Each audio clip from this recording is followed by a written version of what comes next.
Sir 15 ఏళ్ల తర్వాత మళ్ళీ ప్రత్యక్ష రాజకీయాల్లోకి అడుగుపెట్టడానికి ప్రధాన కారణం ఏంటి సార్?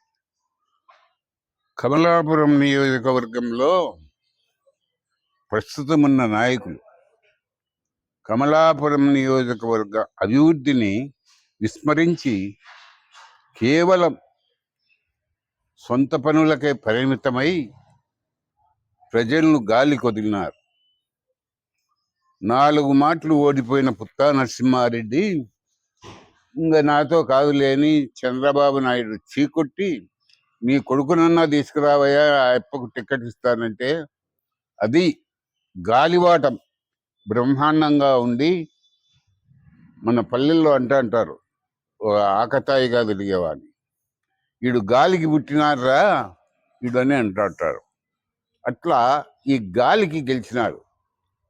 మరి చంద్రబాబు నాయుడు ఏం చేస్తాడో ఏమో తెలియదు, కానీ ఆయన ముఖ్యమంత్రి గారు ఎమ్మెల్యేల మీద పట్టు కోల్పోయినాడు. ఎమ్మెల్యేలు విచ్చలవిడిగా మేమింత ఖర్చు పెట్టినాం, అంతకంటే డబుల్ ట్రిబుల్ సంపాదించుకోవాలా, నియోజకవర్గంలో ఏముండినా